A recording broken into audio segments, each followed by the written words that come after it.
Media మిత్రులకు నమస్కారం. Am I clear? Is it working, the mic? Okay. On behalf of the Congress party in Telangana, going for elections, going for polls on 30th November, we are demanding that మేము రాష్ట్ర ప్రభుత్వానికి demand చేసేది మీరు ఏదైతే cash benefits ఓటర్లకి మీరు గతంలో ప్రకటించారు all cash benefits whether it is Rythu Bandhu scheme or Dalit Bandhu scheme or any other schemes, the cash, Congress party is demanding that these cash benefits be transferred immediately and before the date of notification, which is most likely on the 2nd or 3rd, all the benefits to the farmers, to the Dalits, to the housing beneficiaries, to the BCs, to the Muslims, whatever has been announced, all these cash benefits must be transferred before the date of notification. That is our demand to the government of Telangana, and also we have represented to the Election Commission that all benefits and ongoing schemes, the government of Telangana must do the cash transfer before the date of notification. That has been our primary demand. Also, use of official places such as Chief Minister's residence and MLA camp offices built at the cost of public exchequer are being used for political activity. Since the Model Code of Conduct has come into place, we have represented to the Election Commission of India that these official buildings, official bungalows, not be used for BRS party political activity. This is a representation we have submitted to the Election Commission of India yesterday. Also, in the allocation of election duties to officers, we have represented that officers who have been favoring the BRS party out of the way for the last 9.5 years, they not be assigned key critical election duties. We have also demanded that direct IAS and IPS officers should be posted as SPs and collectors of all districts. As far as possible, returning officers should also be direct IAS officers, because we have seen their functioning, many officers for the last many years, how partisan and how they have been helping or working on party agenda and not a government agenda for several years. We have given specific names of officers also to the Election Commission.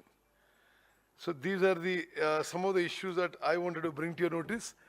Now our party president and MP, Mr. Revanth Reddy, will speak.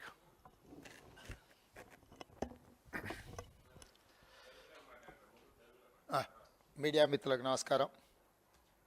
నిన్న కేంద్ర ఎన్నికల అధికారికి Congress party తరఫున మేము వినతి పత్రాన్ని ఇవ్వడం జరిగింది.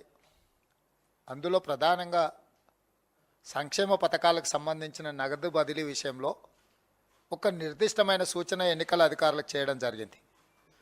నోటిఫికేషన్కి వచ్చే కంటే ముందు 2 తారీఖు 3 తారీఖు లోపలనే నగదు బదిలీ కార్యక్రమాన్ని అంతా కూడా పూర్తి చేయమని స్పష్టంగా చెప్పడం జరిగింది. అదేవిధంగా అధికారులు రాజకీయ పార్టీ కార్యకర్తలాగా పనిచేస్తున్నారు, తక్షణమే వాళ్ళని బదిలీ చేసి అక్కడ నిష్పక్షపాతంగా వ్యవహరించే అధికారులను నియమించడం అని రెండో సూచన చేయడం జరిగింది. మూడవది, రిటైర్డ్ ఆఫీసర్స్ని వాళ్ళ బంధువులందరినీ కూడా 5 ఏళ్ల క్రితం 10 ఏళ్ల క్రితం రిటైర్ అయిపోయిన వాళ్ళని తిరిగి తీసుకొచ్చి పదవులలో నియమించి వాళ్ళను ఒక ప్రైవేట్ ఆర్మీ కింద వాడుకొని పూర్తిగా ప్రతిపక్షాల మీద దాడులు చేసే విధంగా, ఇబ్బంది పెట్టే విధంగా వాళ్ళను వినియోగిస్తున్నారు. కాబట్టి రిటైర్డ్ అధికారులందరినీ తక్షణమే ఎన్నికల అధికారులు తొలగించాల్సిందిగా పేర్లు చెప్పడం జరిగింది. అందులో ప్రధానంగా కేసీఆర్ బంధువు ప్రభాకర్ రావు గారు, వేణుగోపాలరావు గారు, నరసింహరావు గారు, రాధాకిషన్ రావు గారు, జగన్మోహన్ రావు గారు, ఆల్రెడీ డ్యూటీలో ఉన్న భుజంగరావు గారు, అదేవిధంగా దుగ్గ్యాల ప్రణీత్ రావు గారు, వీళ్ళందరూ కూడా నిజాం దగ్గర రజాకర్స్ ఉండే వాళ్ళు అని విన్నాం. ఇప్పుడు ఈ నయా నిజాం దగ్గర ఈ ప్రైవేట్ ఆర్మీని ప్రభుత్వ జీతభత్యాలతో నియమించి కాంగ్రెస్ పార్టీ మీద, అధికారుల మీద దాడులు చేయించి అక్రమ కేసులు పెట్టి నానా ఇబ్బందులకు గురి చేస్తున్నారు. డ్యూటీలో ఉన్న ఐఏఎస్ అధికారులు జయేష్ రంజను, అరవింద్ కుమార్, సోమేష్ కుమార్ లాంటి వాళ్ళు కీలకమైన శాఖలను 7-8 ఏళ్ళ నుంచి కంటిన్యూస్గా నిర్వహిస్తున్నారు. వీళ్ళు వ్యాపారస్తులను, సమాజంలో గౌరవమైన వాళ్ళని పిలిచి మీరు టీఆర్ఎస్కు ఎన్నికల నిధులు ఇవ్వాల్సిందే అని ఒత్తిడి చేయడమే కాకుండా కాంగ్రెస్ పార్టీకి అనా పైసా కూడా సహాయం మీరు అందించడానికి వీల్లేదు, వాళ్ళు మీ బంధువులైనా మీ మిత్రులైనా మీరు కాంగ్రెస్ పార్టీ శ్రేయోభిలాషులైనా కూడా అనా పైసా కూడా సహాయం చేయడానికి వీల్లేదు అని సోమేష్ కుమార్, అరవింద్ కుమార్ అండ్ జయేష్ రంజన్ ఈ ముగ్గురు అధికారులు పూర్తిగా సిఎంపీసీలో స్మితా సబర్వాల్ అండ్ రాజశేఖర్ రెడ్డి ఓఎస్డి వీళ్ళందరూ కూడా కలిసి పూర్తి స్థాయిలో రాజకీయ కార్యక్రమాలలో పాల్గొని టీఆర్ఎస్కు ఎన్నికల నిర్వహణ టీంలాగా పనిచేస్తున్నారు. వీళ్ళే కాకుండా చట్టవిరుద్ధంగా రాష్ట్ర DGP Anjani Kumar, Andhra Pradesh cadre officer, అతన్ని డీజీపీగా నియమించిందంటే out of the way is getting benefit. అందుకోసమని ఆంధ్రప్రదేశ్ కాడర్ అధికారిని సోమేష్ కుమార్ను కోర్టే తొలగించింది. ఇప్పుడు అంజనీ కుమార్ను ఎన్నికల అధికారులను నివేదిక చెప్పినాము మేము తొలగించమని. స్టీఫెన్ రవీంద్ర కూడా సర్వీస్లో ఉండి పూర్తిగా టీఆర్ఎస్ కార్యక్రమంలో పాల్గొంటున్నాడు. వాళ్ళిద్దరినీ బదిలీ చేయాలని కాంగ్రెస్ పార్టీ స్పష్టంగా చెప్పడం జరిగింది. సంక్షేమ పథకాలకు సంబంధించి సరైన విధి విధానాలు పాటించకుండా 8 సంవత్సరాల నుంచి రామకృష్ణారావు గారు ఫైనాన్స్ సెక్రటరీ వాళ్ళకు కావాల్సిన కాంట్రాక్టర్లకు బిల్లులు చెల్లించి టీఆర్ఎస్కు ఎన్నికల నిధులను సమకూర్చే కాంట్రాక్టర్లకే బిల్లులు విడుదల చేసి అందులో నుంచి సొమ్ములు దండుకుంటున్నారు. కాబట్టి రామకృష్ణారావు గారిని తక్షణమే అక్కడి నుంచి తొలగించమని మేము చెప్పినాం. మేము ఒక పక్కన పారదర్శకంగా ఎన్నికలు నిర్వహించమని మేము చెప్తుంటే టీఆర్ఎస్ వాళ్ళు ఒక విష ప్రచారం మొదలుపెట్టారు. కాంగ్రెస్ నాయకులు పోయి బీజేపీ బీఆర్ఎస్కు వ్యతిరేకంగా సంక్షేమ పథకాలకు నిధులను విడుదల చేయొద్దని అడ్డుపడుతున్నారు. చూసినరా కాంగ్రెస్ పార్టీ వాళ్ళు మీకు ఆపాలనుకుంటారు. మేము ఆపమంటలేము. నవంబర్ 2 తారీఖు లోపల తక్షణమే నిధులను విడుదల చేయాలని డిమాండ్ చేస్తున్నాం. నవంబర్ 3 నుంచి నామినేషన్ల ప్రక్రియ మొదలవుతుంది. కాబట్టి ఈ లోపల అధికారులు రైతు బంధు కావచ్చు, దళిత బంధు కావచ్చు, కళ్యాణ లక్ష్మి కావచ్చు, షాదీ ముబారక్ కావచ్చు, గృహలక్ష్మి కావచ్చు, బీసీ బంధు కావచ్చు, వీటన్నిటి నిధులు ఏవైతే గతంలో మంజూరైనవో నవంబర్ 2 తారీఖు లోపల నిధులను అన్నిటిని కూడా విడుదల చేయమని మేము స్పష్టంగా అధికారులకు చెప్పినాము. ఇప్పుడు కూడా తెలంగాణ ప్రభుత్వాన్ని, అక్కడ రాష్ట్రంలో బాధ్యత ఉన్న చీఫ్ సెక్రటరీని నేను డిమాండ్ చేస్తున్నాం కాంగ్రెస్ పార్టీ తరఫున, తక్షణమే నవంబర్ 2 తారీఖు లోపల ఈ సంక్షేమ పథకాలకు సంబంధించిన లబ్ధిదారులందరికీ కూడా చెల్లింపులు జరగాలి. ఒకవేళ కేసీఆర్ చెల్లింపులు చేయకపోతే ఇప్పుడు తీసుకుంటే 10,000 వస్తుంది రైతు బంధు, కాంగ్రెస్ అధికారంలోకి వస్తే 15,000 వస్తుంది. ఇప్పుడు పెన్షన్ తీసుకుంటే 2,000 వస్తుంది. కానీ ఒక్క నెల వాయిదా పడ్డదంటే వచ్చే నెల మేము 4,000 ఇస్తాం. పెండింగ్ ఉన్న అన్నిటిని కూడా క్లారిటీ ఇంకా ఈ మంత్ పెండింగ్ అయింది అనుకోండి. సో ఇవాళ ఏది వాయిదాలు పడ్డా కూడా కేసీఆర్ ఎన్నికలను కాంగ్రెస్ను అడ్డం పెట్టుకొని వాళ్ళకి ఏమీ చెల్లించకుండా దాన్ని రాజకీయ ప్రయోజనాల కోసం వినియోగించుకోవాలని ప్రయత్నం చేస్తుండు. కేసీఆర్ మాయలో ఎవరు పడరు. 10 సంవత్సరాల నుంచి కేసీఆర్ మాయమాటలు చూసినాం. హుజూరాబాద్ ఎన్నికలలో ఇల్లు తిరిగి దళిత బంధు రాసుకొచ్చారు. ఎంతమందికి విడుదల జరిగినాయి? ఆలేరు నియోజకవర్గంలో ఒక ఊరినే దత్తత తీసుకున్నాడు. దళిత బంధుకు ఊరంతా సక్కగా ఉన్నిళ్ళని గులగొట్టినా ఎక్కడ పోయినావు మా వెంకటరెడ్డి గారు చెప్పారు. వాసాలపల్లి ఆ పరిస్థితి ఏందో. చిన్నముల్కనూరు అని కరీంనగర్లో ఉస్నాబాద్లో దత్తత తీసుకున్న గ్రామం ఉంది, 10 ఏళ్ళ నుంచి పూర్తి కాలే.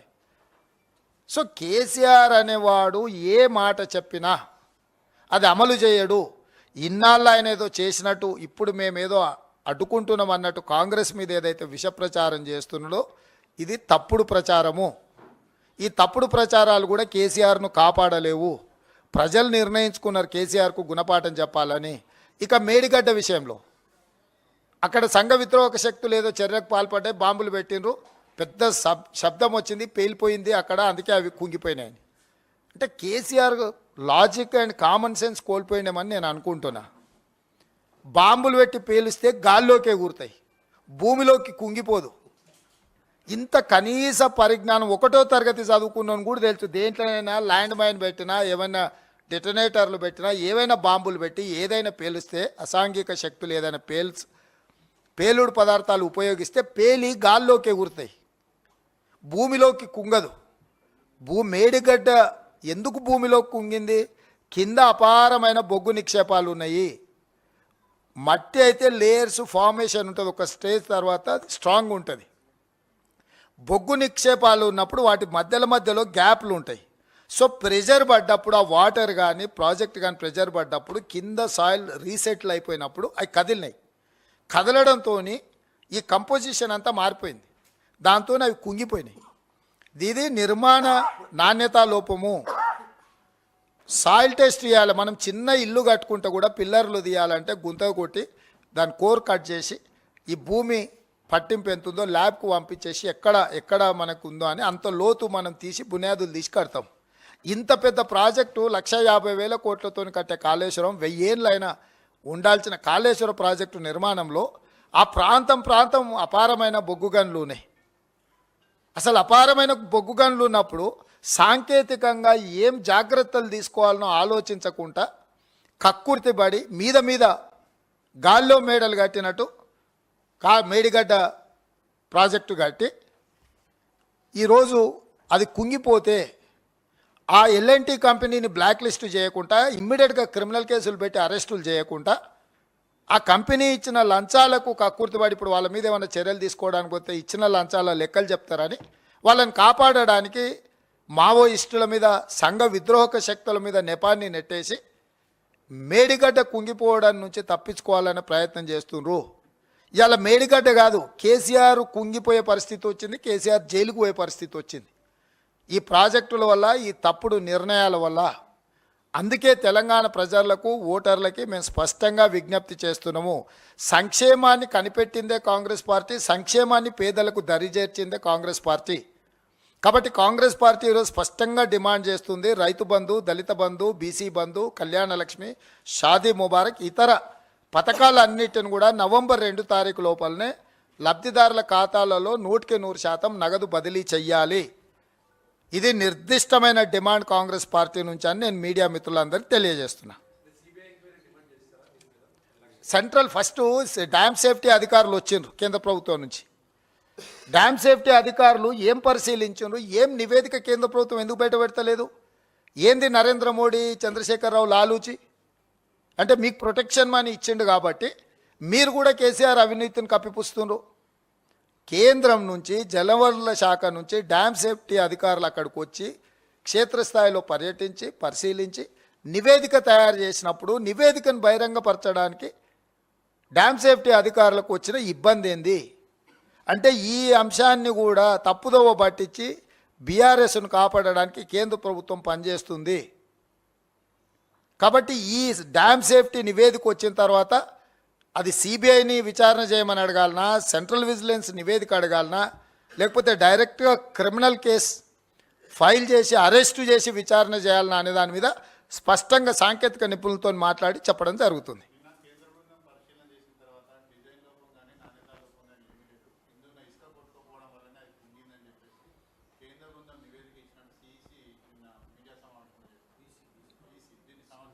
ఈసీ చెప్పిండా, ఈఎన్సీ చెప్పిండా? మురళీధరరావు. ఎవరా మురళీధరరావు? ఎన్నేళ్ల కింద రిటైర్ అయ్యాడు? ఎందుకు పదవిలో కొనసాగుతున్నాడు? కేసీఆర్కి ఆయనకున్న బంధుత్వం ఏంది? ఇట్లాంటి వాళ్ళని పెట్టుకున్నదే అట్లాంటి దోపిడీకి పాల్పడడానికి. ఈఎన్సీ మురళీధరరావు 6 ఏళ్ల కింద రిటైర్ అయ్యిండు. రిటైర్ అయిన అధికారిని పెట్టి ఈ 1000 కోట్ల రూపాయలు దోపిడీకి పాల్పడుతున్నాడు. 12 years బ్యాక్ అంట. సో 12 సంవత్సరాల క్రితం రిటైర్ అయిపోయిన అధికారి అంత కీలకమైన బాధ్యత ఇచ్చినప్పుడు వాళ్ళ కుల సంఘ నాయకుడిని కాపాడుకోకపోతే లేకపోతే ప్రజల సొమ్ములను కాపాడతాడా? ENC Muralidhar Rao dam safety అధికారుల కంటే ముందే ఈయన ముందుకు వచ్చే పత్రికా ప్రకటన చేసిండంటే ఏం జరుగుతుంది? కింద ఇసుక కొట్టుకపోదా అని అంచనా వేయాల్సిన అవసరం లేదా? మనం ఇల్లు కడితే ఉంటుందా కుంగుతుందా అనేది మనం అంచనా వేసుకోమా? ఆర్కిటెక్ట్ని ఎందుకు పెట్టుకుంటాం? CDPO central designs projects office వాళ్ళు మొత్తం ఈఎన్సీలు అందరూ కూర్చొని ఏ ప్రాజెక్ట్ అయినా కట్టాలనుకున్నప్పుడు specific drawings state government approval ఇచ్చినాకనే కట్టాలి. మరి ఇమ్మీడియట్గా అది అప్రూవల్ ఇచ్చిన అధికారులను అరెస్ట్ చేయండి. ఎవరు అడ్డుకుంటున్నారు?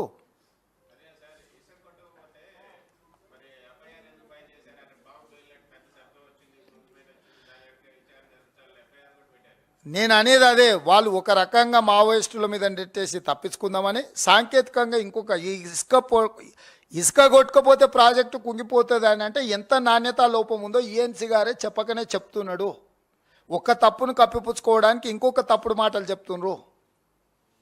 అందుకే క్రిమినల్ కేసులు పెట్టి విచారణ చేస్తే కానీ ఇట్లా మాట్లాడేటోళ్ళ మీద 3rd డిగ్రీ ప్రయోగిస్తే తప్ప నిజాలు బయటికి రావు.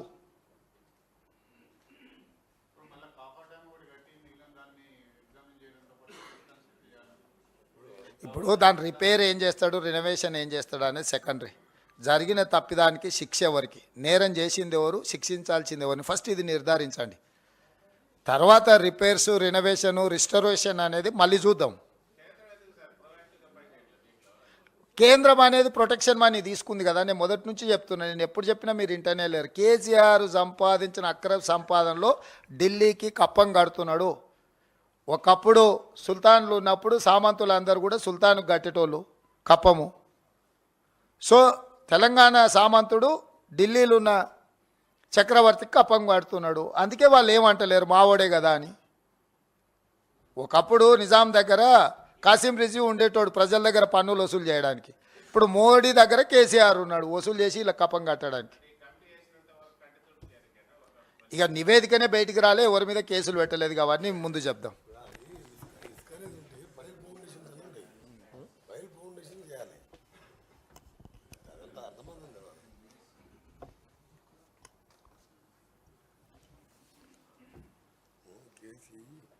మీడియా మిత్రులందరికీ నమస్కారం.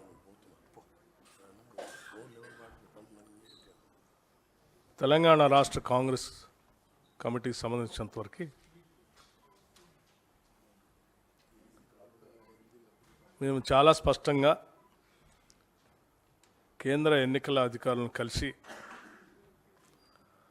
రాష్ట్ర ప్రభుత్వం బీఆర్ఎస్ పార్టీ రెండు కూడా రాష్ట్ర ప్రజల్ని ఏ రకంగా తప్పుదోవ పట్టిస్తూ ఉంది,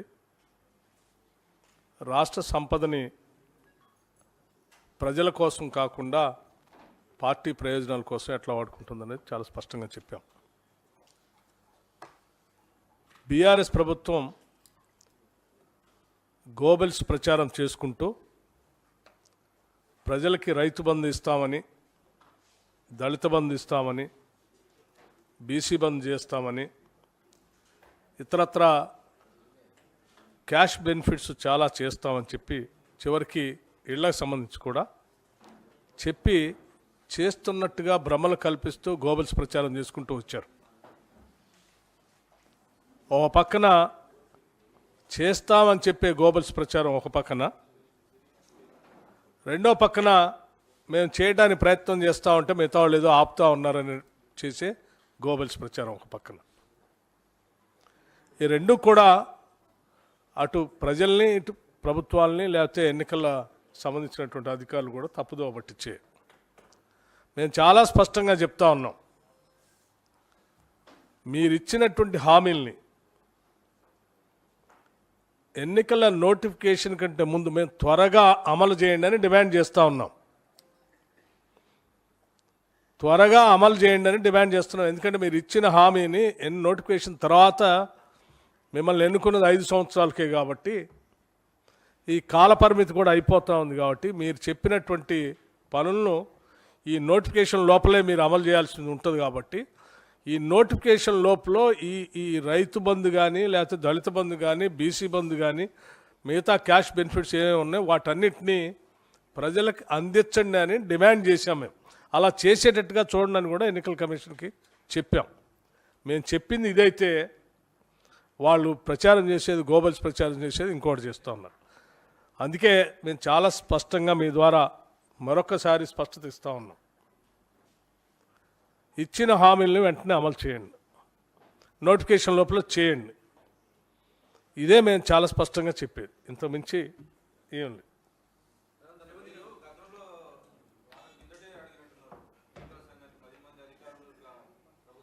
సరే, వాటికి సంబంధించి మీ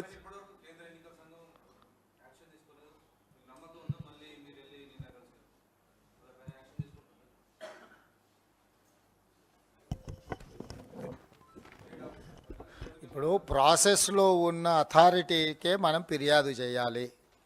ఇది ప్రైవేట్ ఆర్గనైజేషన్ కాదు, ప్రైవేట్ వ్యక్తులు పొలిటికల్ పార్టీస్ తీసుకునే నిర్ణయం కాదు.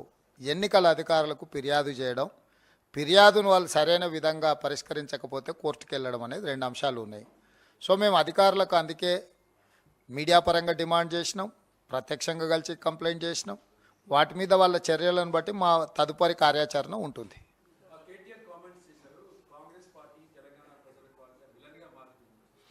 ఇప్పుడు నేను అనేది ఏంటంటే, చార్లెస్ శోభరాజ్, బిల్లా రంగాలు, దావుద్ ఇబ్రాహింలు ఎప్పుడైనా వాళ్ళ నేరాన్ని ఒప్పుకున్నారా?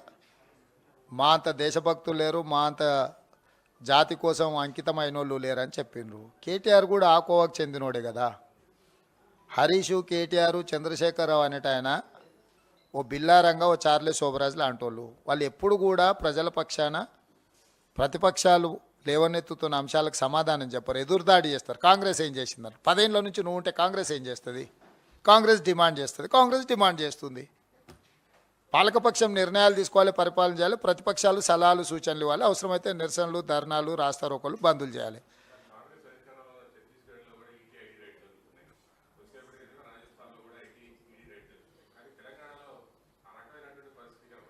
అంటే బీజేపీ అధికారంలో ఉన్న ఏ రాష్ట్రంలో కూడా అట్లా జరగదు. తెలంగాణలో ఉన్నది బీజేపీ ప్రభుత్వమే కదా. సో ఎప్పుడు కూడా బీజేపీ ఎన్నికలకు వచ్చేకంటే ముందు కాంగ్రెస్ పార్టీ ఎన్నికల కార్యాచరణ మొదలైన తర్వాత ఫ్రంటల్ ఆర్గనైజేషన్ మేము ఫస్ట్ పంపిస్తాం. అక్కడ ఎన్నికల వాతావరణాన్ని, కార్యకర్తలను సమన్వయం చేయడానికి. అంటే ఎన్ఎస్యుఐ, యూత్ కాంగ్రెస్, మహిళా Congress, SC department, ST department, వీటన్నిటిని కూడా ఎన్నికల కార్యాచరణ కోసం ఫస్ట్ రాష్ట్రాలకు మేము పంపిస్తాం. మా ఫ్రంటల్ ఆర్గనైజేషన్స్ అవన్నీ. BJP frontal organisations ED, income tax, CBI ఇవి. సో వాళ్ళ ఫ్రంటల్ ఆర్గనైజేషన్స్ వచ్చేసి వాళ్ళు అదే పని చేస్తున్నారు.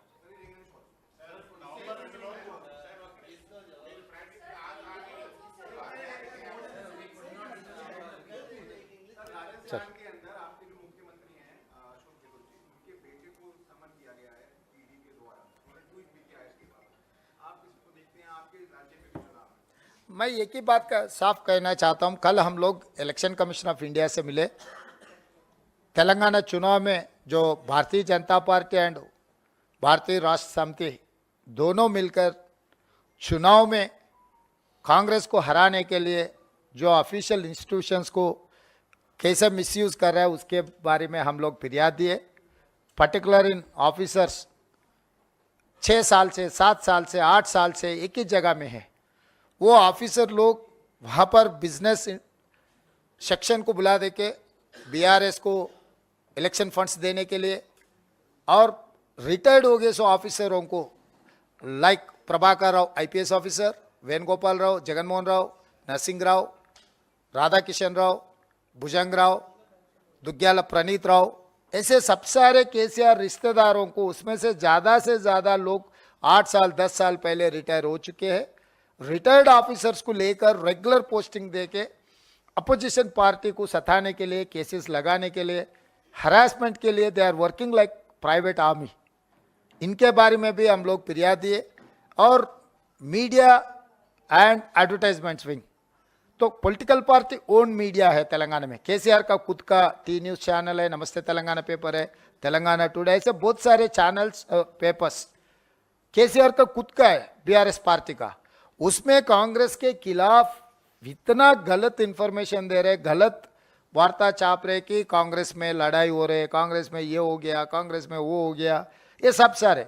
इसीलिए election commission of India guidelines के हिसाब से जो पॉलिटिकल पार्टी ओन मीडिया के ऊपर एक नज़र रखना है, ऑफिसर को अपॉइंट करना है, वो हम याद दिलाए।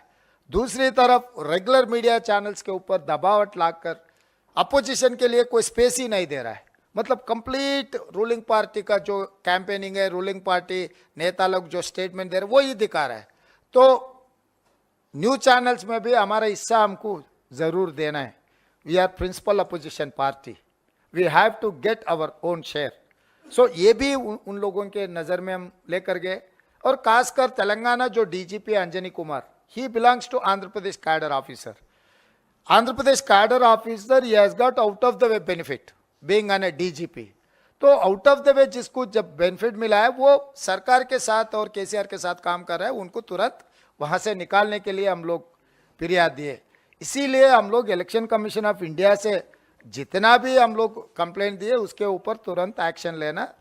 ये एक्शन अगर नहीं लिए तो आगे हमारे कार्रवाई कैसे रहना हम लोग सोचेंगे।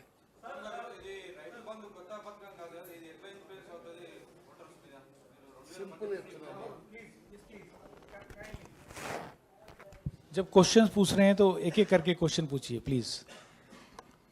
చాలా సింపుల్గా చెప్తున్నాము.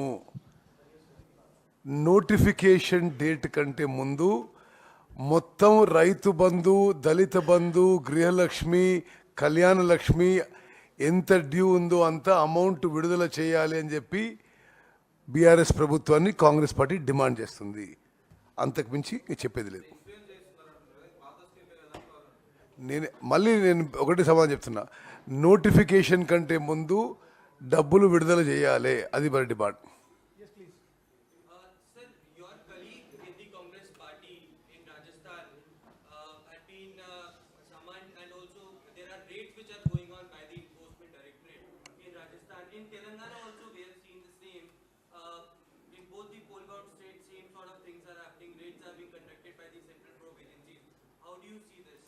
See, you yourself pointed out, and it's there all over the media, in Congress-ruled states, the BJP is using the enforcement agencies, Enforcement Directorate or CBI or Income Tax, to harass, intimidate, and create a reign of terror on Congress leaders or Congress associates.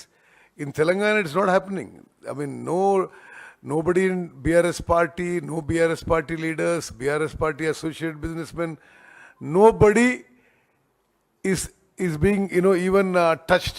Very, very clearly in Telangana, BRS and BJP are working together. In other states, wherever there are opposition ruled states and mainly in Congress ruled states, BJP is using the enforcement agencies as their frontal organizations to attack our people and to try and gain a benefit in the elections.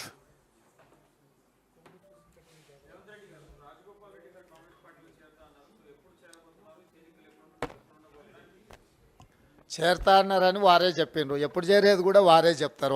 వారికి ఆ పూర్తి స్వేచ్ఛ Congress party ఇచ్చింది. వారు ఎప్పుడు చేరాలనుకుంటే అప్పుడు చేరవచ్చు.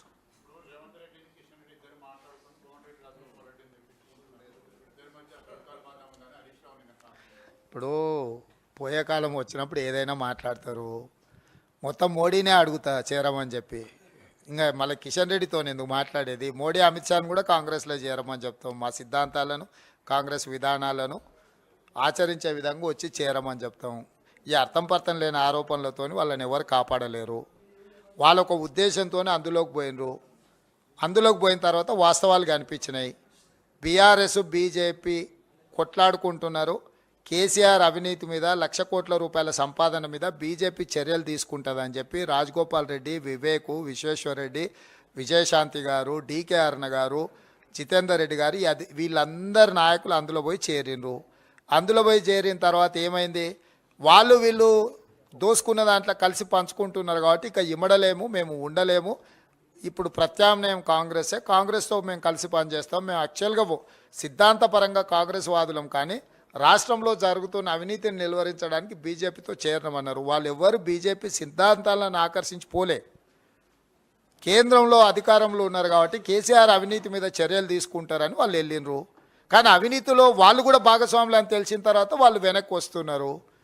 నేను ముందే చెప్పిన కాంగ్రెస్లోకి రావాలనుకున్న వాళ్ళను సాధారణంగా ఆహ్వానిస్తున్నాం. వాళ్ళ స్థాయిని బట్టి డెఫినెట్గా పార్టీ వాళ్ళకు అవకాశాలు హోదా ఇస్తుంది. Sir See, I'll just finish the same thing for national media. 1 minute, just 1 minute. Let me finish. See, for the national media, please bear in mind, this Medigadda barrage sinking is actually something that is of a national disaster. A lakh of crores have been spent on it. And is the state or central governments acting with the alacrity and the seriousness of such a huge dam? Somebody says because the sand under it is shifting, then they make some false allegations that, or something, try to create speculation that there was some blast somewhere. These dams are supposed to have a life of more than 100 years. They're supposed to withstand earthquakes on a Richter scale of 8, 9.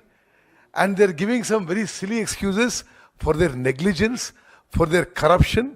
And the national media should note that we've been saying this for the last 9.5 years, that the KCR government is the most corrupt government in the country. It is proven today by the poor quality of the Medigadda barrage, and it is astonishing that the central government doesn't find it appropriate to move faster than what they're doing. Thank you. Telangana में आप लोग left से गठबंधन करने वाले हैं और कितनी सीटें देने को तेलंगाना में लेफ्ट से गठबंधन करेंगे? क्या आप उनके साथ मिलकर चुनाव लड़ेंगे? और वो 10 सीटों की मांग कर रहे हैं। हमारा चेयरमैन साहब बोलने वाले। See, left parties are our valued, respectable India and alliance partners. And definitely CPM and CPI, both of them are national parties. And the alliance and seat sharing and all those things will be decided by our national party leadership. And their national party leadership and our national party leadership, both of them are in touch with each other. At an appropriate time, we will be definitely announcing the seat sharing and number of seats, how many are. What selection? No, the selections and all that, selections, we have an established procedure. State election committee, screening committee, and central election committee. You know that the screening committee is over and central election committee meetings are taking place. Very soon, I think our national party will be announcing the list. Thank you. अध्यक्ष जी, आप कह रहे हैं कि BJP और जो सत्ताधारी दल है दोनों मिलकर कांग्रेस को वहां हराना चाहती है, लेकिन लाइव टीवी डिबेट में जो केसीआर की पार्टी के विधायक हैं वो बीजेपी के नेता पर हमला कर देते हैं, और जो बीआरएस के मंत्री हैं केटी रामाराव, वो ये क्यों बार बार कहते हैं कि कांग्रेस आजमाई हुई पार्टी है, देखी हुई पार्टी है, इसलिए कांग्रेस के झांसे में वोटर ना आए। ऐसा कहने के पीछे क्या उनकी लाचारी है? तो मैं एक बात साफ कहना चाहता हूं, अगर कांग्रेस कोई मैदान में कांग्रेस का कुछ है नहीं है तो इतना डर क्यों? केसीआर और केटीआर बार बार कांग्रेस के खिलाफ क्यों बोल रहे? और बीजेपी बीआरएस दोनों के बारे में बात कर रहे हैं। अब तीसरे दोस्त को आप भूल जा रहे conveniently. BJP BRS MIM, that is one gang, चड्डी गैंग। तो ये चड्डी गैंग वाला तीनों मिलकर तेलंगाना को लूटने के लिए कोशिश कर रहा है। वो कुछ कहावत है ना, हाथी का दांत खाने का लगे दिखाने का लगे। तो इस अलायंस में कुछ लोग सामने दिखते, कुछ लोग पीछे रहते। तो इसीलिए हम लोग साफ साफ कहना चाहते हैं कि इंडिया कूटमी को हराने के लिए, खासकर इन तेलंगाना कांग्रेस को हराने के लिए तीनों एक एक तरीका से चुनाव लड़ने के लिए कोशिश कर रहे हैं। जो कर्नाटक में हुआ, हम कर्नाटक चुनाव से पहले हम कहा था बीजेपी और जेडीएस दोनों का गठबंधन है, इसीलिए अलग अलग चुनाव लड़ रहा है। एमआईएम भी कुछ सीटों में चुनाव लड़ने के लिए कोशिश कर रहे हैं, तो एंटी इनकम्बेंसी सरकार के खिलाफ जो वोट है उन लोगों में वोट काटने के लिए ये तरीका से चुनाव लड़ रहे हैं। असेंबली होने के बाद पार्लियामेंट इलेक्शन में वो दोनों वो पार्टियों का गठबंधन होने वाले। आज वही साफ साफ दिख रहा है आंखों के सामने, JDS and BJP together they are going to contest parliament election. It is similar in Telangana. अभी असेंबली चुनाव में बीआरएस बीजेपी अलग अलग चुनाव लड़ेंगे, असेंबली खत्म होते ही उन लोगों का गठबंधन हो जाने वाले। सीट भी बांट लिए, 7 seat BJP, 9 seat BRS, 1 seat MIM. तो ये पूरा उन लोगों का चर्चा भी हो गए, गठबंधन भी हो गए। आगे आपको पता लगेगा कि जनवरी फरवरी में। रेवंत साहब, आपके जवाब में मेरे सवालों का भी जवाब था, पर उसमें मैं एक एक्सटेंशन पूछ लेती हूँ आपसे। There are no permanent enemies and friends in politics जैसे, क्या आपको लगता है कि आप इस बात की गारंटी देते हैं कि कहा जा रहा है नेक टू नेक फाइट है आपकी और बीआरएस की, तो कहीं एआईएमआईएम के साथ आप लोग नजर नहीं आएंगे अगर जरूरत पड़ी सरकार बनाने की तेलंगाना में, क्योंकि काफी मुश्किल हालात में आप वहां तक पहुंचेंगे? और दूसरा कि लोकसभा का भी जिक्र किया, तो क्या आप इस बात की भी गारंटी देते हैं कि किसी भी तरह से इंडिया पार्टीज बीआरएस के साथ नहीं नजर आएंगी? क्योंकि कई इंडिया पार्टीज के दल बहुत करीब हैं बीआरएस के से, चाहे वो नीतीश कुमार हो या अखिलेश यादव। मैं ये 2 चीजों के लिए मैं साफ साफ कहना चाहता हूं। अब 40 साल चुनाव का जो रिजल्ट आया वो रिजल्ट देखो। तेलुगु स्पीकिंग स्टेट्स में कोई ऐसे हंग असेंबली देना, नहीं तो कम मेजॉरिटी देना, कुछ होता ही नहीं।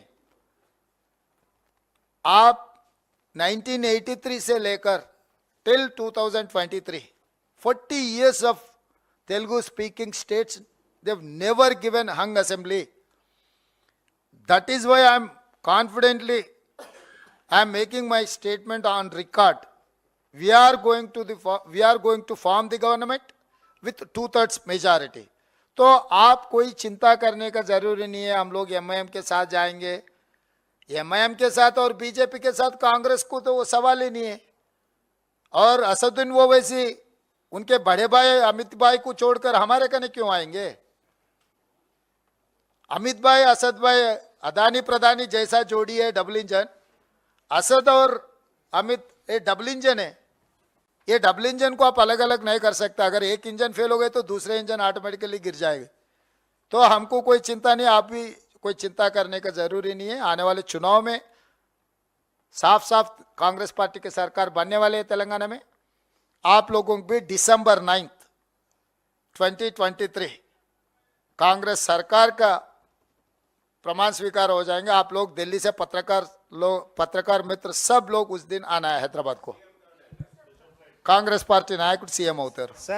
सर अध्यक्ष जी सर, एक कार्ड बीआरएस और एक बीजेपी का एक कार्ड छपी है जो हमारे पास है, और ये कह रहा है कि शादी का कार्ड है। हाँ। क्या लिखा है क्या नहीं, तो क्योंकि आप लोग के दिल में नहीं पता नहीं चल रहा, ये क्या है?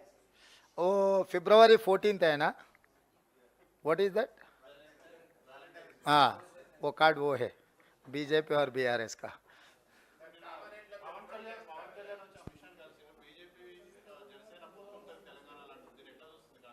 ఎట్లా చూడం, వాళ్ళు ఎట్లా అనుకుంటున్నారో అట్లనే చూస్తాం।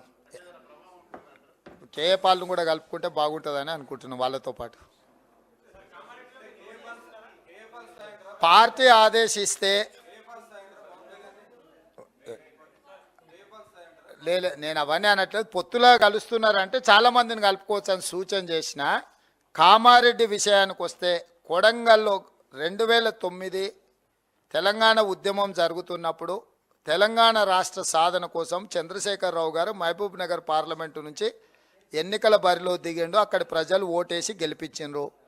తెలంగాణ రాష్ట్రం వచ్చిన తర్వాత 10 సంవత్సరాల అత్యధికంగా మహబూబ్ నగర్ జిల్లా ప్రజలకు మేలు జరగవలసి ఉండే చంద్రశేఖరరావు గారు పూర్తి స్థాయిలో పాలమూరు జిల్లాను పసిడి పంటలతోనే అభివృద్ధి చేసిన అంటుండు। నువ్వు చెప్పింది నిజమైతే కొడంగల్ శాసనసభ నియోజకవర్గంలో మన ఇద్దరం ఎన్నికల బరిలో తలపడదాము, మీరు కొడంగల్కు రాండి అని పిలిచిన। ఎందుకంటే మహబూబ్ నగర్ పార్లమెంట్లో కొడంగల్ అసెంబ్లీ కూడా ఒక భాగము। కేసీఆర్కు సూటిగా నువ్వు నిజంగానే తెలంగాణలో ఉన్న మహబూబ్ నగర్ జిల్లాను అభివృద్ధి చేసి ఉంటే కొడంగల్ నుంచి ఎన్నికల క్షేత్రంలో మన ఇద్దరం కొట్లాడదాం, నువ్వు రమ్మని నేను సవాలు విసిరినా. ఒకవేళ ఆయన రాలేదనుకో, పార్టీ నన్ను ఆదేశించింది అనుకో, కేసీఆర్ వస్తలేడు కాబట్టి నువ్వే కేసీఆర్ పోటీ చేసే కామారెడ్డికి వెళ్ళమని నాకు ఆదేశాలు ఇచ్చినా, మా సిఎల్పి నాయకులు బట్టి విక్రమార్క గారికి ఆదేశాలు ఇచ్చిన, పార్టీ ఆదేశాలను శిరస వహించడము కాంగ్రెస్ పార్టీ కార్యకర్తలుగా మా బాధ్యత. బట్టి గారైనా రేవంత్ రెడ్డి గారైనా పార్టీ ఆదేశిస్తే అది కామారెడ్డి అయినా సిరిసిల్ల అయినా తండ్రి కొడుకులను చిత్తుగా ఓడించడానికి మేమిద్దరం సిద్ధంగా ఉన్నాం. ఇక చెరొక చోట చేస్తామా ఎట్లా చేస్తాం అనేది పార్టీ ఆదేశాలు. కేసీఆర్ మీదనే 2 సీట్లు ఉన్నాయి, గజ్వేల్ ఒకటి కామారెడ్డి ఒకటి. रेवंत जी, कर्नाटक क्योंकि दक्षिण भारत का एक बड़ा राज्य है जहां पर कांग्रेस ने अपनी सरकार बनाई और 5 गारंटीज कहते हैं कि बड़ी एक अहम भूमिका रही उन 5 गारंटीज की। तेलंगाना में क्योंकि बीआरएस की सरकार है और वहां पर इस तरह की अलग अलग गारंटीज ऑलरेडी सरकार ने वहां दी हुई हैं, तो यहाँ पर तेलंगाना में क्यों लगता है कांग्रेस पार्टी को कि लोग चुनेंगे, बीआरएस को यहाँ पर नकार देंगे? ऐसा क्या आपको लगता है? हर प्रोडक्ट के लिए एक गुडविल, केसीआर का जो भी गुडविल है वो खत्म हो चुके हैं और केसीआर ने जो भी वेलफेयर या डेवलपमेंट जितना प्रचार किए सरकार पैसों से ग्राउंड पे उतना लागू नहीं किए। इसीलिए आज के तारीख में जो तेलंगाना हासिल करने के बाद 2 बार मौका दिया केसीआर को मुख्यमंत्री बनने के लिए, बीआरएस सरकार चलाने के लिए 10 साल में 22,75,000 करोड़ तेलंगाना सरकार के बजट है 10 साल के। मगर वेलफेयर में कहीं पर डबल बेडरूम घर, दलित को 3 एकड़, किसानों के कर्जा माफी, किसी में भी केसीआर कामयाब नहीं हुए। इसीलिए हम लोग 6 गारंटी लेकर श्रीमती सोनिया गांधी जी सितंबर 17 को 6 गारंटियों के बारे में हैदराबाद में बहुत बड़ा जलसा, पूरा हिंदुस्तान में चिदम्बरम जी ये कहा 50 साल में कभी मैं इतना बड़ा जलसा नहीं देखा। This is one of the best performance, and 18 years to 25 years age group was more than 40-50%. This is what Chidambaram ji has made in a statement. That is for us an appreciation. तो ये तरीका से हम लोग चुनाव लड़ने के लिए जा रहे हैं। केसीआर एंड केसीआर परिवार ने तेलंगाना को लूट लिए, इसीलिए उन लोगों के ऊपर भरोसा टूट गए।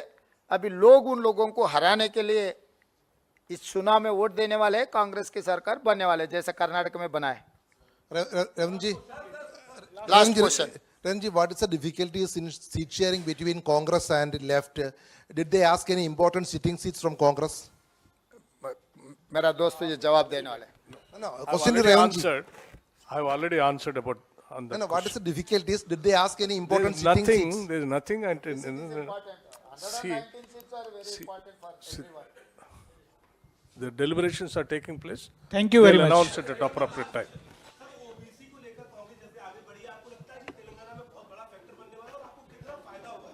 नहीं, हम लोग फायदा के लिए कभी सोचते ही नहीं। कांग्रेस पार्टी फायदा के लिए तेलंगाना नहीं दिए। ओबीसी सेंसस जो गिनती करने के लिए हम लोग जो कदम उठाए, this is social reform, this is not political reform, और we are not going to expect any political benefit out of this census OBC.